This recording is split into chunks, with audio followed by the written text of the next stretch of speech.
오늘 본문은 만만치 않은 본문입니다. 만만치 않다는 게 제가 물론 이렇게 이제 다 풀어서 말씀을 드리겠지만 이걸 이해하는 것까지도 쉽지 않고 이해한 이후에 우리 삶에 옮기는 것도 정말 만만치 않은 그런 본문인데요. 오늘 두려움이라는 주제로 말씀을 나누겠습니다. 이어령 씨 잘 아시죠? 많은 사람들이 이어령 씨를 좋아하고 또 잘 아는데요. 이분이 지난 2월 26일에 별세했습니다. 2022년이었죠. 우리나라 대표적인 지성인이었는데 이분이 예수를 믿지 않고 거의 평생을 살았습니다. 한국의 대표적인 안티 그리스도인이었습니다. 그래서 이분 때문에 예수를 믿지 않기로 결정한 사람들이 엄청 많았습니다. 이분이 워낙 똑똑하니까 따박따박 논리적으로 왜 기독교가 틀린가에 대해서 막 엄청 설명하고 다녔던 유명한 사람입니다. 그러다가 2007년 분당 샘물교회 아프가니스탄 사태가 일어났을 때 이분이 공개적으로 그때 이제 세례를 받고 예수를 믿기로 합니다. 사실 이분이 예수를 믿게 된 건 이분의 딸 이미나 씨 때문인데, 이미나 씨도 2012년에 암으로 이제 돌아가셨습니다. 근데 그 딸의 고백을 보면 이어령 씨의 딸로 살아가는 게 얼마나 어려웠는지를 쭉 잘 설명합니다. 학교 다닐 때 새 학기가 될 때마다, 새로운 학년에 올라갈 때마다 선생님들이 와서 여기 이어령 딸이 있다는데 누구냐 이렇게 꼭 물었답니다. 너무 유명한 사람이고 너무 똑똑한 사람이어서 그 사람의 딸이 도대체 누구냐 보고 싶었던 거죠. 근데 이 딸은 그것 때문에 너무 고통스러웠답니다. 자기는 이민아인데 이민아로 못 살고 이어령의 딸로 사는 게 이게 쉽지 않았다는 거죠. 차두리도 약간 그런 것 같아요. 차두리가 아니라 차범근의 아들로 살았죠. 차범근의 아들로 사는 게 쉽지 않았을 것 같거든요. 근데 이 사람도 그런 거예요. 내가 아빠 이름에 먹칠하면 안 되는데 뭐 이런 것 때문에 너무 힘들었대요. 근데 그러고 보니까 저도 이 시골에서 목사님의 아들로 사는 게 이게 쉽지 않았습니다. 대부분의 목회자 자녀들이 다 그런 부담감을 가지고 있었을 텐데, 근데 저도 이렇게 뭐 나름대로 쉽지 않았는데 이어령 씨의 딸은 훨씬 더 힘들었을 거란 생각이 듭니다. 근데 그분이 워낙 바쁘니까 딸에게 신경을 쓸 수가 없는 거죠. 한참 아버지의 사랑이 필요한 시기에 아버지한테 놀아달라고 가면 아버지가 항상 그랬대요. 저리 가라, 조금만 있다가 와라, 지금 피곤해, 이 글을 다 쓰면 그때 놀아줄게, 항상 그랬다는 거야. 근데 뭐 우리 집은 안 그렇습니다. 우리 집 항상 놀아주는데 그래도 이해가 돼요. 아빠 설교 준비만 끝나고, 이제 그게 습관적으로 나오는 말입니다. 근데 설교 준비는 끝나는 게 없거든요. 아빠 끝났어요? 그럼 응 끝났어, 이제 아침 경건에 준비해야 돼, 뭐 이런 식으로 사실 끝나지를 않거든요. 근데 이 아이도 아빠가 늘 바빠가지고 그게 너무 상처가 됐다는 거야. 그러다 보니까 딸 아이가 느끼기에 이분의 표현인데요, 자기 인생은 너무 무거운데 아빠의 도움을 받고 싶은데 도움을 받으려고 할 때마다 아빠가 외면하니까 이게 이제 이 아이에게 두려움이 된 거예요. 두려움이. 그게 점점 쌓여갔습니다. 어느 정도까지 커졌냐면 얘가 밤만 되면 이 두려움이 막 몰려오는데 새벽 1시, 2시만 되면 매일 가위에 매일 눌렸답니다. 이분의 표현이에요. 그래서 무서워서 아빠 나 좀 도와주세요, 엄마 좀 도와주세요, 이 말을 해야 되는데 이 말이 이제 나오질 않았다는 거예요. 그래서 아이가 불을 끄고 자지를 못하고 매일 불을 켜놓고 너무 무서워서 그렇게 잤답니다. 두려움 때문에. 근데 너무 무서워서 불을 끄고 자면 엄마가 와서 전기세가 얼마인데 그러면서 또 불을 끄고 가더라는 거죠.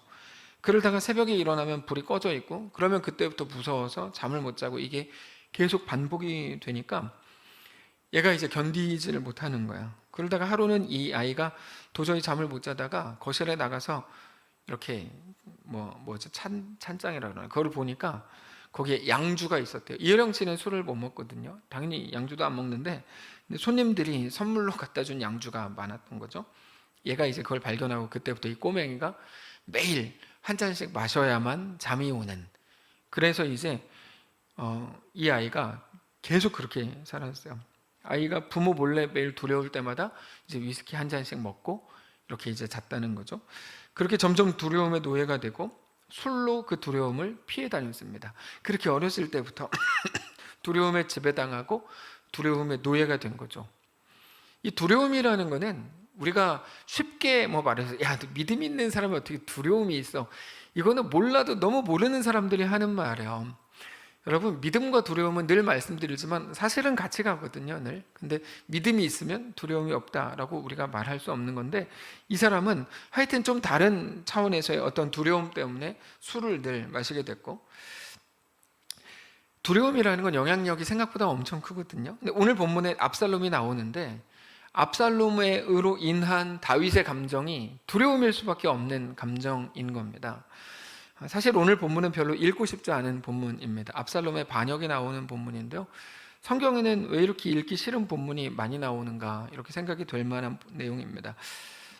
우리가 사는 이 세상이 늘 그렇죠. 우리가 쓰고 싶은 이야기들로만 쓰여지는 세상이 아닙니다. 늘 뭔가 부족하고 나쁩니다. 우리가 사는 세상이, 현실이 늘 그런데, 만약에 성경에는 동화 같은 이야기, 누가 믿으니까 어떤 기적이 일어났다. 여러분, 그거 아세요? 성경에 나오는 기적 다 세보셨어요? 몇 개 안 돼요.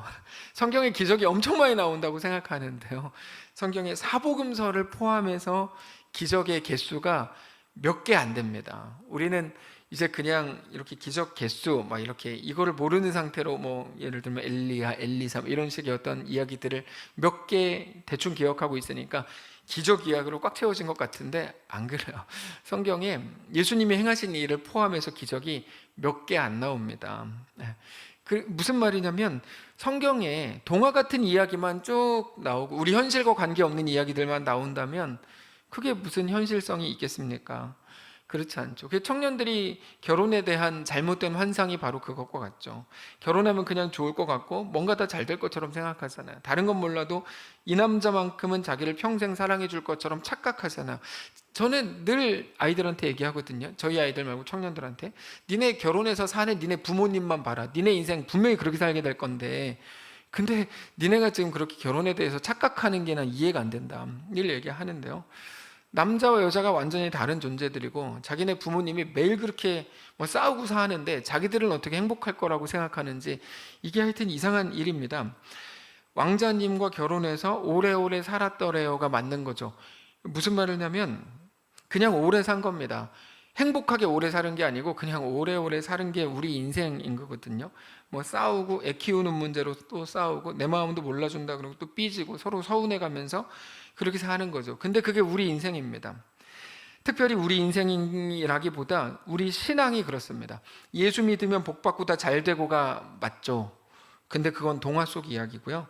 신앙 현실은 세상에 없습니다. 그러니까 우리가 생각하는 신앙 현실, 예수 믿으니까 다 편안하고 다 평안하고 행복하고 여러분, 이런 거는 아예 없습니다. 사이비는 그런 얘기를 합니다. 근데 성경엔 그런 얘기 나오지 않아요. 신앙 현실은 누군가가 말하는 거짓말과 다릅니다. 우리가 수요 예배 때 사무엘서를 오래 묵상하고 있는데 얼마나 읽기 싫은 내용들이 많습니까? 사울이 다윗 죽이려고 그러고요, 나라는 안 돌보고 다윗만 쫓아다니고, 다윗은 미친 척을 해야만 살아남을 수 있는 게 현실이었고, 우리가 좋아하는 다윗은 간음을 하고 살인을 하고 그의 아들도 똑같은 짓을 하고, 오늘 본문에서는 급기야 반역까지 하죠, 압살롬이. 이게 현실입니다. 어떤 현실이냐면, 정확히 말하면 다윗의 신앙 현실이 바로 그겁니다. 근데 오늘 본문은 우리에게 그 속에서도 주를 바라보고 주만을 바라보고 주님만을 신뢰하고 늘 기대하고 주님을 깊이 사랑할 수 있겠는가라고 묻는 거죠. 여러분, 그래서 이런 만만치 않은 현실이 없다면 신앙이라는 게 발휘될 공간도 없는 겁니다. 만만치 않은 현실이 우리의 신앙 현실이 돼야 된다고 성경이 우리에게 말하는 겁니다. 자, 이게 이제 중요한 문장입니다. 말할 수 없는 어려움, 만만치 않은 우리의 공간이 우리의 신앙 현실이 되게 해야 된다. 이게 오늘 본문이 우리에게 말해주는 거고, 다윗을 통해 오늘 우리에게 보여주시는 겁니다. 어떤 사람들은 늘 말하죠. 어려움이 없어야 주님을 사랑하고 주님을 더 섬길 수 있다고 말합니다. 우리 주님은 그 속에서도, 내가 원하는 그것이 좀 부족한 그 속에서도, 만만치 않은 공간 속에서도, 내 원하는 그것이 없어도 그래도 누리는 평안을 말씀하시는 겁니다. 그래서 다시 한번 말씀을 드리면, 만만치 않은 우리의 공간을 신앙 현실로 만들라, 그게 오늘 본문의 핵심 내용입니다. 어차피 오늘 본문은 우리가 읽었기 때문에 굳이 내용을 들여다보지 않을 건데, 그래도 내용을 살짝 말씀을 드리면, 압살롬이 4년 동안 이스라엘 백성들의 마음을 훔쳤습니다. 지난주에 설명드렸죠. 훔쳤다는 건 자기를 향하는 마음이 원래 아니었다는 거야. 쇼를 해가지고 다 자기에게로 향하도록 여론을 자기 편으로 만들었습니다. 여러분 기억하셔야 되는 게요, 세력을 모으는 것은 하나님이 가장 싫어하시는 일이에요. 늘 말씀드리죠. 하나님의 일하시는 방식은 세력을 모으는 방식이 절대 아닙니다. 그래서 자꾸 서울시청에서 기독교라는 이름으로 모이는 거 절대 잘하는 거 아닙니다. 저 나쁜 겁니다. 그래서 의도하지 않았다면서 자기도 모르게 세력을 모아서 끼리끼리 하는 일들에 대해서 제가 가장 싫어합니다.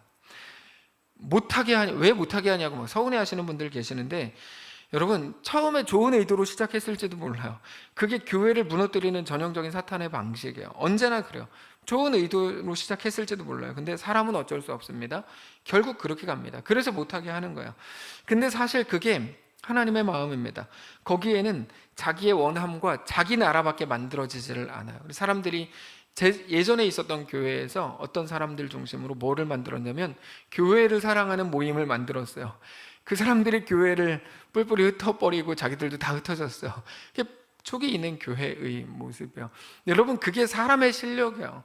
도대체 자기들을 얼마나 믿는지 모르겠지만 그렇게밖에 할 수 없는 거거든요. 압살롬이 그 짓을 한 겁니다. 그렇게 여론이 다 나름대로 자기 편이 됐다고 생각하는 압살롬은 헤브론에 가서 사람들을 모았습니다. 다윗에게는 하나님께 예배하러 다녀오겠다고 했는데 그건 거짓말이었습니다. 헤브론에서 사람들을 모아서 자기가 왕이 됐다고 선포할 작정이었습니다. 물론 사람들 중에 대부분은 알지도 못하고 헤브론으로 간 거였습니다. 그냥 오라 그래서 간 건데, 그 다윗 편에서는 압살롬의 추종자들처럼 보였습니다. 그래서 오늘 본문 앞부분을 보면 압살롬도 일부러 다윗으로 하여금 오해하게 하려고 사람들을 모았고, 그 결과 다윗은 정말 오해하게 됐어요. 그래서 실제가 무엇인지도 모르고 다윗은 갑자기 극도의 두려움을 느끼게 됩니다. 다윗의 부하가 다윗에게 와서 모든 백성이 압살롬을 따른다고 이야기합니다. 정확한 것도 아닌데 그냥 그렇게 얘기해요. 그 말을 들었을 때 다윗은 부하들과 함께 도망치기로 하죠. 이게 오늘 본문입니다. 근데 우리는 압살롬이 왜 이런 행동을 하는지를 알아야 됩니다. 왜 이런 행동을 하는가? 압살롬이 자기가 왕위 계승권자이면서도 형을 죽인 살인자라는 꼬리표를 영원히 붙여야 됐기 때문에 이런 방식의 반역이 아니고서는 왕이 될 수 없겠다라는 현실에 대한 두려움이 압살롬으로 하여금 반역을 일으키게 한 겁니다. 그래서 오늘 본문에는 거기에 대한 구체적인 방법들이 기록이 되어 있는데, 그거 굳이 하나하나 살피면서 이러므로 압살롬 나쁜 놈이다 이렇게 말하는 건 의미가 없습니다. 사람은 원래 나쁜데 나쁜 거를 또 굳이 또 파헤칠 필요는 없죠. 오히려 중요한 거는 우리가 오늘 살피려고 하는 건 지금부터인데요, 압살롬의 반역 소식을 들은 다윗의 태도, 이거에 대해서 우리가 좀 나누려고 그래요. 13절 보시면 이렇게 되어 있습니다. 전령이 다윗에게 와서 말하되 이스라엘의 인심이 다 압살롬에게로 돌아갔나이다 한지라. 다윗이 예루살렘에 있는 그의 모든 신하들에게 이르되 일어나 도망하자. 갑자기 도망을 하자 그래요. 다윗이. 이게 이해가 안 되는 겁니다. 여러분, 압살롬은 아들이잖아요. 다윗의 아들. 근데 아들이 반역을 해요. 그럼 저 같으면 도망 안 칠 것 같아요. 그냥 죽어야지 이런 생각하지 않겠어요? 근데 왜 도망을 칠까? 이게 이제 우리 의문이어야 돼요. 도대체 다윗은 벨도 없나? 자존심도 없나? 다윗이 왜 저러고 있는가가 우리의 의문, 질문이어야 한다는 거죠. 근데 여기 보면 재미있는 표현이 나오는데 이렇게 되어 있습니다. 이스라엘의 민심이 다 압살롬에게로 들어갔다. 이거 완전 끝난 거잖아요. 다윗은 이스라엘의 왕인데 백성들의 마음이 압살롬에게로 돌아갔다면, 이게 거짓말이었지만 어쨌든 돌아갔다면 더 이상 왕으로 어떻게 살 수 있겠습니까? 그럼 압살롬한테 다 내줘야죠. 뭐라고 이걸 또 싸우고 있어요. 다 그냥 줘야죠. 근데 그 말을 들은 다윗이 우리 이제 끝났어, 우리 그만하자, 다른 나라로 망명하자 이렇게 안 하고 도망가자고 돼 있대요. 도망가자는 게 무슨 의미일까를 우리가 오늘 나누려고 하는 겁니다. 이게 재밌는 거죠. 우리가 다윗이라면 차라리 장렬하게 저항하다가 죽음을 선택하는 게 나을지도 몰라요. 다른 사람도 아니고 아들이 아버지를 죽이겠다고 반역을 한 건데요. 그리고 그게 사실인지 아닌지 모르겠지만 이스라엘의 민심이 다 압살롬에게로 향했는데요. 물론 이 말은 우리가 아까 읽은 것처럼 과장된 말입니다. 국민투표를 해본 것도 아니고 설문조사 해본 것도 아니에요. 무슨 모든 이스라엘 사람들의 마음이 돌아섰다고 무슨 근거로 하는지 모르겠지만 어쨌든 말도 안 되는 소리입니다. 이렇게 악은 늘 과장하고 추측하는 게 이제 특징인데요. 근데 다윗 입장에서는 그것들이 다 진짜로 들리는 거죠. 그래서 진짜 그런가? 정말 그럴 거야 이런 생각을 했습니다. 자, 중요한 건 이겁니다. 제가 계속 시간 끌고 있는데 그런 상황이라면 나는 이스라엘의 왕이다 그러면서 왕좌에서 죽겠다고 하는 게 더 멋있어 보이고, 아니 최소한 그게 더 정상적일 것 같습니다. 우리가 너 예수 믿으면 죽일 거야? 그러면 죽이세요. 그래서 장렬하게 전사하는 거를 순교라고 말하고 싶어 하는 것과 같은 거죠. 근데 다윗은 그렇게 하지 않고 그 순간에 도망을 치더라. 실제로 가족들과 신하들을 데리고 도망을 치더라. 신발도 못 신고 뭐 도망을 치더라 뭐 이런 거거든요. 도대체 다윗이 왜 이럴까? 먼저 왜 싸울 생각도 안 하고 도망을 친 걸까? 아니 장렬하게 전사할 생각은 왜 못한 걸까?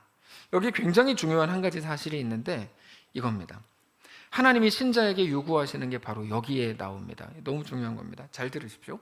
다윗은 이번 일이 결국 어떻게 될 건지 보고 싶었습니다. 이게 이제 신자에 대한 하나님의 요구가 바로 이겁니다. 그 말은 하나님이 지금 이 일에 대해서 이해가 안 되거든요. 다윗이 어떻게 된 건지, 압살롬이 왜 저러지부터 해가지고 막 사람들은 갑자기 자기를 왜 돌아서서 압살롬에게로 향하지 이해가 다 안 되는데, 그럼에도 불구하고 이해가 안 되는 지금 상황을 두고 하나님이 이 일을 어떻게 이루어 가실지를 보겠다는 거야. 다윗은 그거를 보고 싶었습니다. 단지 진실이 승리하고 악한 자는 멸망한다 이런 말이 아닙니다. 여러분, 자기는 끝내 비참하게 죽을 수도 있습니다. 자기가 옳지만 죽을 수도 있어요. 그게 세상이니까요. 결국 진실이 승리한다는 건 사실은 현실성 없는 말입니다. 심판날에는 그렇겠죠. 근데 우리가 사는 동안에는 그런 일이 일어날 수도 있지만 일어나지 않을 때가 훨씬 더 많습니다. 뭐 진실이 승리한다고요? 그거는 그냥 사람들이 떠드는 말이지 그렇지 않을 때가 훨씬 많습니다. 대표적인 게 록펠러 이런 사람들, 부흥사들이 엄청 대단한 신앙인인 것처럼 얘기하지만 그 사람이 얼마나 미국 사회를 어지럽혔습니까? 그 사람이 돈을 버는 그 방식, 그 사람이 번 것 때문에 아주 미국 사회가 정말 어지럽고 막 정말 막 아주 안 좋은 건데, 그게 단지 부자가 됐다, 그리고 교회 다니는 사람이 부자가 됐다는 것만으로 막 엄청난 자랑거리인 것처럼 우리도 마치 그렇게 하면 부자가 될 수 있을 것처럼 현혹하는데, 그건 너무 틀린 말인데요. 여러분, 우리가 사는 이 세상에서 진실이 승리하는 것을 볼 가능성은 굉장히 희박합니다. 마지막 날에는 그렇죠. 세상은 악으로 꽉 차 있는데요. 세상의 실력은 고작 그 정도입니다.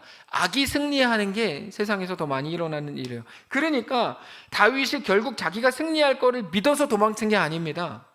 이번 일을 통해서 하나님의 행하심을 보고 싶은 겁니다. 근데 사실 그게 다윗의 유일한 삶의 목적이었어요. 뭐냐면 하나님의 행하심을 보는 거죠. 그 일이 진행되고 그 속에서 하나님의 어떤 분이신가를 알게 되는 거예요. 하나님의 어떠하심을 보는 거, 그렇게 오직 주님만을 향하는 겁니다. 요즘 아침 경건회를 통해서 몇 번 말씀을 드렸던 것처럼 우리는 어떤 사건과 눈에 보이는 팩트문을 나열하는 일에 너무 익숙합니다. 대화를 해보면 자꾸 그 이야기들만 합니다. 사실이 어떻고요, 현실이 어떻고 막 그 얘기를 쭉 해요. 우리가 어떤 일을 만나면 그 일을 봅니다. 그 상황이 주는 감정으로 그리고 쑥 들어갑니다. 그래서 그 감정을 느끼고 화를 냈다가 다시 기분이 좋아졌다가를 반복합니다.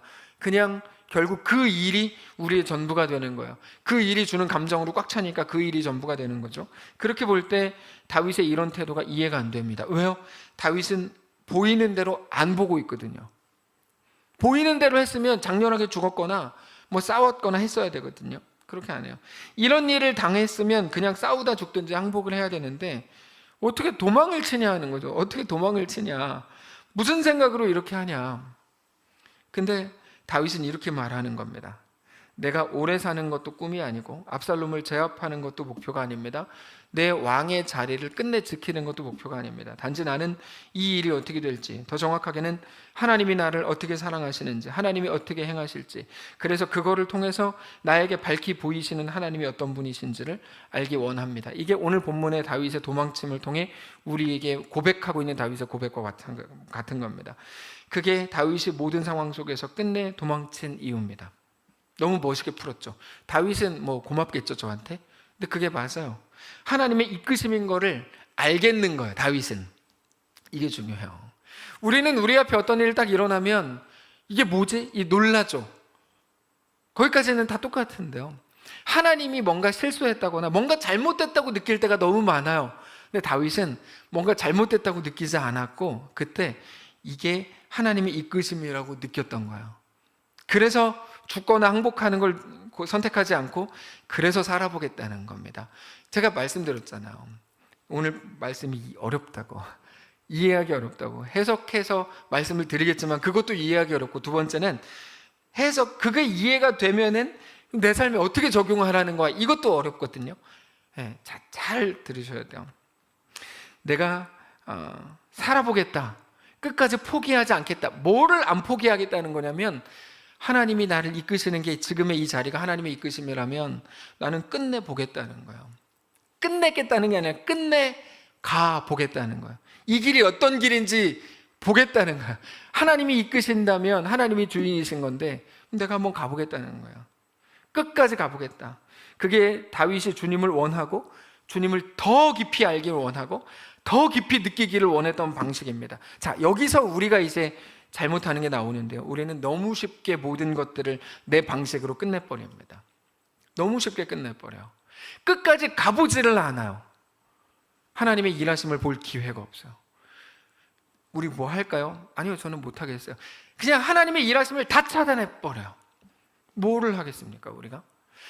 지난주에 말씀드렸죠. 치앙마이 혹은 그 아우니츠 때 하나님의 은혜가 다 크다 그런다. 여러분 그 영상 보셨어요? 저 깜짝 놀랐어요. 이번 주 저녁 주일날 밤에 올라온 그 치앙마이 영상, 부채춤팀 영상인데요. 한 명 한 명의 고백이 너무 귀한 거예요. 그래서 제가 제 아내한테 야, 이거 모르고 보면 다 짜고 치는 줄 알겠다, 이렇게 얘기했어요. 그럴 만큼 한 명 한 명의 고백이 어떻게 저렇지? 어떻게 저렇게 고백하지? 이게 고백이 너무 귀한 거야. 근데 그분들의 고백이 귀할 수밖에 없어요.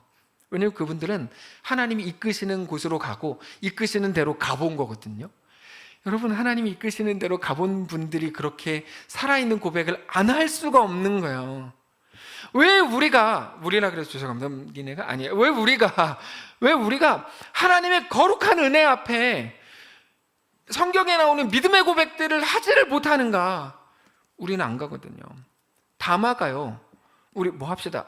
목사님, 저는 지금 제가 다 막아요. 다. 그래서 내년 2023년의 그 주제는 지가 하나님으로 해야 되겠어요. 지가 하나님. 다 자기가 하나님이다. 그러니까 다 자기가 결정하고 다 하고 이끌림이라는 건 하나도 없어요. 하나도 없다 그러면 죄송합니다. 많지 않아요. 그러니까 고백은 다 거기서 나오는 거예요. 아우니츠에 왜 그분들이 어떻게 그런 고백을 해요? 이끌리는 대로 가보는 거거든요. 우리 다 가보셨잖아요. 선교 아우니츠 가보면 여러분 변수도 많고 자기가 하고 싶은 대로 못 하잖아요. 못 하잖아요. 뭐만 하려고 그러면 안 돼요. 이렇게 하니까. 그러니까 거기서 고백이 나오는 거거든요. 다윗이 지금 그거에 하고 있는 거라고요. 왜 도망을 치는 줄 아십니까, 다윗이? 하나님이 이끄심인 걸 알았기 때문에 도망치는 거예요. 그래서 그 현실을 다윗이 도망치니까 우리가 피하는 거라고 생각하시죠? 아닙니다. 다윗은 끝내 들어가고 있는 거예요. 그게 우리에게 대한 하나님의 요구입니다. 어렵죠? 어렵다 그랬잖아요. 오늘 말씀이 어렵다니까요. 근데 이해하려고 그러면 이해할 수 있어요. 우리가 다윗을 흉내라도 낼 수 있을까요? 아니, 이해라도 할 수 있을까요? 다윗 훌륭하죠. 근데 정확히 말하면 다윗이 훌륭한데 그거를 자랑하시는 게 아니고 오늘 우리에게 요구된 모든 신자에게 요구된 신자의 모습이 오늘 본문이라고 우리에게 말씀하시는 중입니다. 하나님의 이끄심에 대해 이끌리라는 거죠. 제발 하나님이 되지 말고 스스로 하나님의 자녀가 되고 백성이 되고 종이 되라는 거죠. 우리는 왜 그 도전을 못합니까? 왜 스스로 하나님이 되시려고 그럽니까? 하나님이 요나에게 니느웨 가라 그랬어요. 안 간대요. 왜 안 간다 그랬죠? 안 간다 그랬던 이유는 자기가 생각할 때 니느웨는 아수르의 수도거든요. 아수르는 북이스라엘을 멸망시키는 나라잖아요. 어떻게 거기 가서 우리의 대적인데 그 사람들한테 복음을 전합니까? 복음 전했다가 그 사람들이 회개해서 하나님께 복 받으면 어떡하라고. 그게 요나의 두려움이었어요. 다시 쓰러 가죠. 자, 하나님이 우리에게 요구하시는 게 뭔지 여러분 우리가 정직하게 들으셔야 돼요. 나중에 보면 바로 다음 장입니다. 16장에 보면 시므이라는 사람이 나와서 다윗에게 막 심한 욕을 하거든요. 막 심하게 욕해요. 근데 그때 아비새는 용사입니다. 아비새가 듣다가 너무 짜증이 나니까 다윗한테 가가지고 내 죽일까요? 허락만 해주시면 내가 살짝 죽이고 올게요. 이렇게 말하는데 다윗이 오늘의 저의 해석을 만들어낸 고백이 다윗이 그때 16장에 나오면 다윗이 이렇게 말해요. 야, 하나님이 저주하라고 하신 거면 저주해야 되지 않냐? 이게 다윗의 말이에요. 그거를 네가 죽이면 저 사람이 나를 어떻게 저주하냐? 그러니까 하나님이 저주하라고 시킨 게 하나님의 이끄심이면 네가 죽이면 너 어쩌려고 그러냐? 여러분 이 논리가 이해가 되세요? 너무 놀라운 논리잖아요. 찾아봅시다. 이 바로 다음 장이니까 같이 봅시다. 사무엘하 16장입니다. 사무엘하 16장 보시면 이렇게 돼요. 5절입니다. 5절에 이렇게 나와요. 사무엘하 16장 5절. 다윗 왕이 바후림의 이름에 막 도망가고 있습니다. 사울의 친족 한 사람이 나오니 사울은 다윗의 영원한 원수죠. 게나의 아들이 이름은 스무이라. 그가 나오면서 계속 저주하여 또 다윗과 다윗 왕의 모든 신하들을 향하여 돌을 던지니 그때 모든 백성과 용사들은 왕의 좌우에 있었더라. 시므이가 저주하는 가운데 이같이 말하니라. 피를 흘린 자여 사악한 자여 가거라. 너 그럴 줄 알았다. 쌤통이다. 사울의 모든 족속의 모든 피를 여호와께서 너에게 돌리셨도다. 그를 이어서 네가 왕이 되었으나 여호와께서 나라를 너의 아들 압살롬의 손에 넘기셨도다. 보라, 너는 피를 흘린 자이므로 화를 자초하였느니라. 그때 스루야의 아들 아비새가 왕께 여짜오되 저 개가 이스라엘에도 개라는 욕이 있었어요. 개라는 욕이 있었어요. 저 개가 내 주 왕을 저주하리이까 청하건대 내가 건너가서 그의 머리를 베게 하소서. 그랬더니 10절이 이렇게 말해요. 왕이 이르되 스루야의 아들들아, 내가 너희와 무슨 상관이냐? 그가 저주하는 것은 여호와께서 그에게 다윗을 저주하라 하심이라면 네가 어떻게 그렇게 알겠느냐? 이렇게 이제 하는 거죠. 그러니까 이게 무슨 말이냐면 하나님께서 시므이에게 다윗을 저주하라고 했다는 말이 아닙니다. 그 말이 아니고 다윗의 믿음을 말하는 것뿐이에요. 이 모든 게 하나님의 이끄심이라면 또 왜 그러냐 이 말이거든요. 다윗이 왜 도망치냐면 그것 때문이에요. 하나님이 저주하라 그러신 거면 저주해야 되는 게 맞잖아요. 근데 네가 죽이면 저 사람이 나를 어떻게 저주하냐? 하나님의 이끄심이라면 너 어쩌려고 그러냐? 놔둬라, 들어보자. 놀랍죠? 이게 다윗의 믿음의 내용이었습니다. 사랑하는 성도 여러분, 우리도 어떤 일이든지 만날 수 있습니다. 오늘 본문에서 다윗이 만난 그 압살롬 반역처럼 그때 무슨 생각을 하시겠습니까? 제가 정답을 이제 말씀드릴게요. 자, 이해하는 게 어려웠는데 그거는 어느 정도 머리가 되시니까 이제 이해하셨어요. 여기서 어렵다니까요.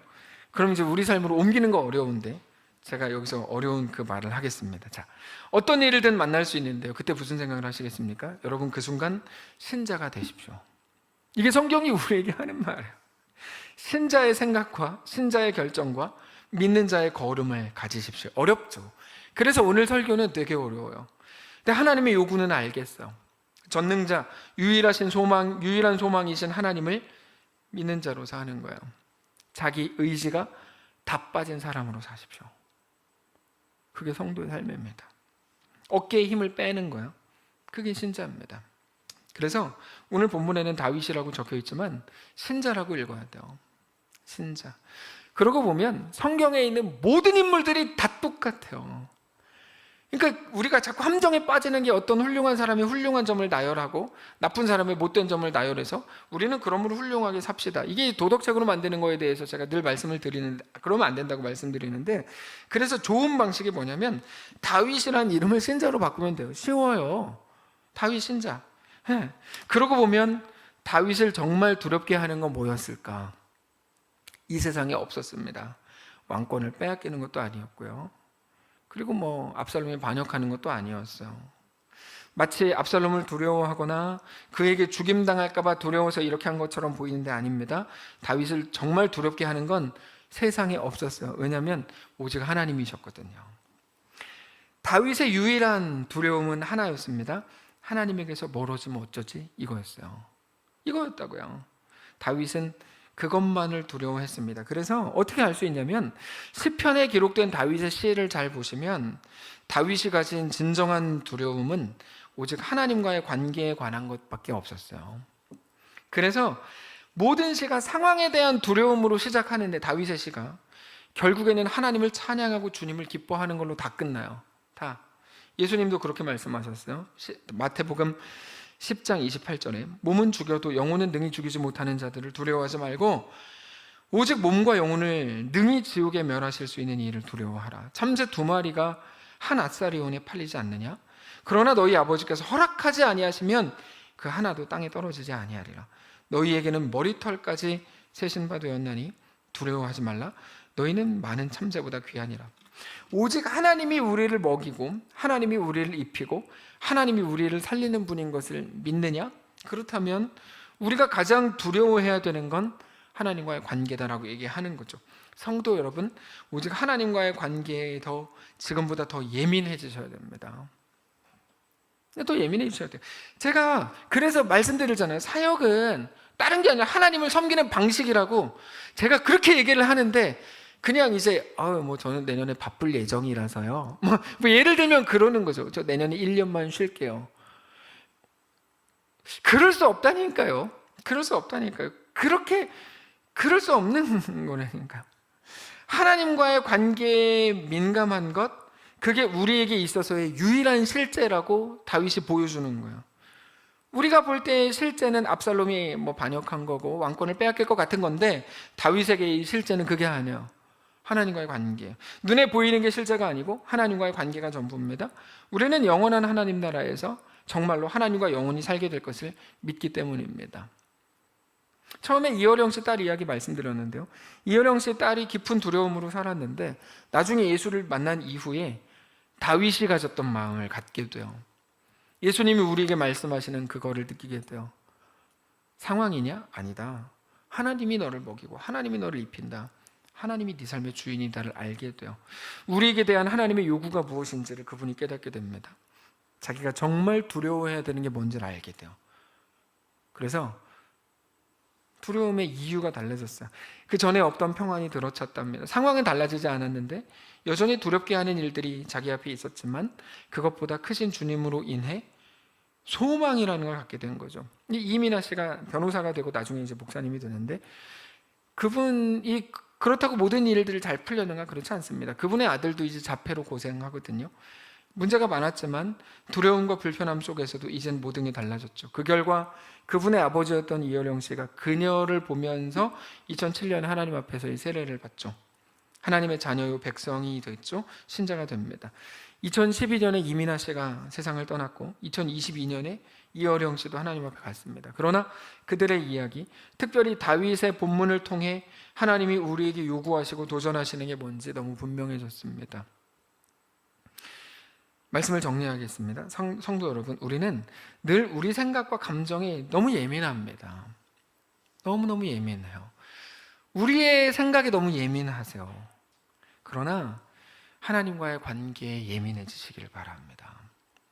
하나님과의 관계에 예민하다는 말에 대해 오해하는 분들이 많으니까 이거 조금만 풀어드릴게요. 죄 짓지 말아야 된다라든지 혹은 더 신앙생활 기도 10시간씩 해야 된다 이런 말이 절대로 아닙니다. 이건 하나님과의 관계는 그렇게 가는 게 아닙니다. 내가 믿는 하나님이 누구신지를 매일 생각해야 됩니다. 늘 말씀드리잖아요. 우리가 믿는 하나님은 누구신가? 하나님은 어떻게 그의 아들 예수를 통하여 나를 구원하셨는가? 하나님 나를 어떻게 사랑하셨는가? 나에게 대한 어떤 계획을 가지셨는가? 여러분, 이게 하나님과의 관계를 돌아보는 거예요. 내가 믿는 하나님이 오늘 나에게 요구하시는 믿음의 걸음은 무엇인가? 말씀을 통해 확인해야죠. 그게 예민하고 민감한 거거든요. 이런 건 막 다 무시하고 나는 10시간 동안 기도해요. 말도 안 되는 거, 이게 앞뒤가 안 맞는 거야. 하나님과 예민한 방법은 뭐냐면 오늘의 믿음의 걸음이거든요. 오늘의 믿음의 걸음. 그렇게 오늘 말씀이 어려웠을 수는 있지만 그러나 더 깊이 생각하고 하나님 나도 끝까지 가볼 작정입니다. 그리고 그 끝에 고백하게 될 우리 믿음의 고백을 주님 내가 기대합니다. 이미 우리 교회에는 그런 이야기가 전 너무 많다고 생각해요.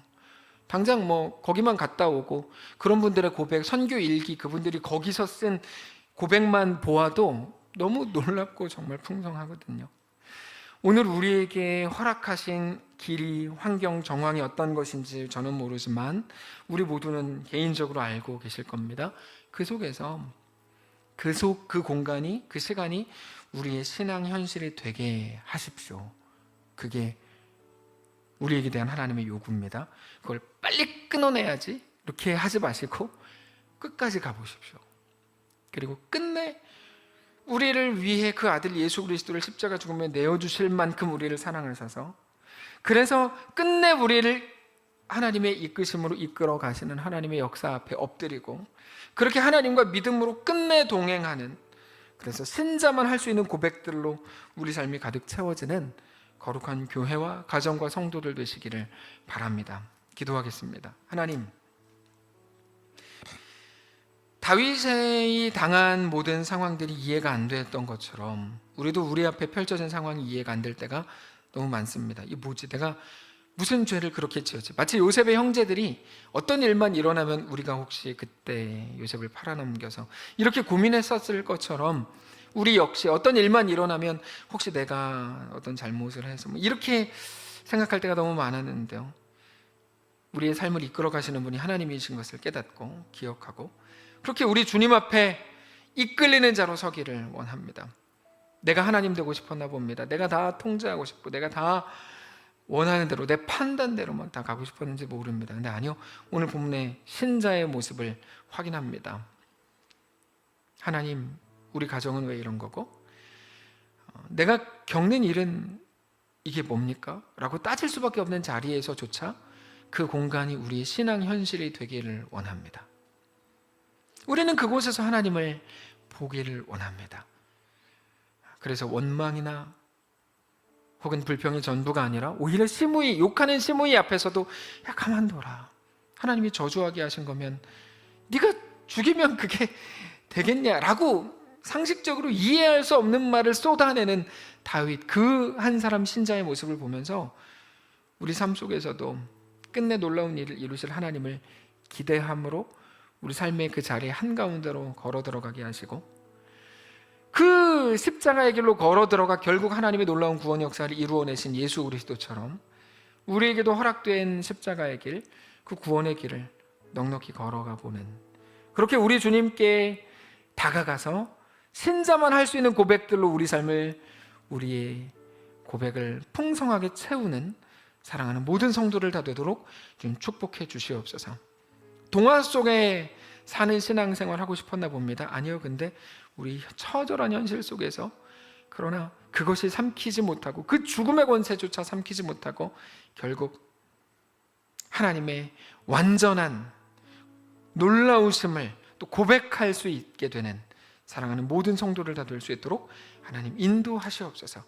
그렇게 성령으로 매 순간 우리와 함께 하시옵소서. 우리 주인 되신 살아계신 예수님의 이름으로 기도합니다. 아멘. 하늘에 계신 우리 아버지요, 이름이 거룩히 여김을 받으시오며 나라가 임하시오며 뜻이 하늘에서 이룬 것 같이 땅에서도 이루어지이다.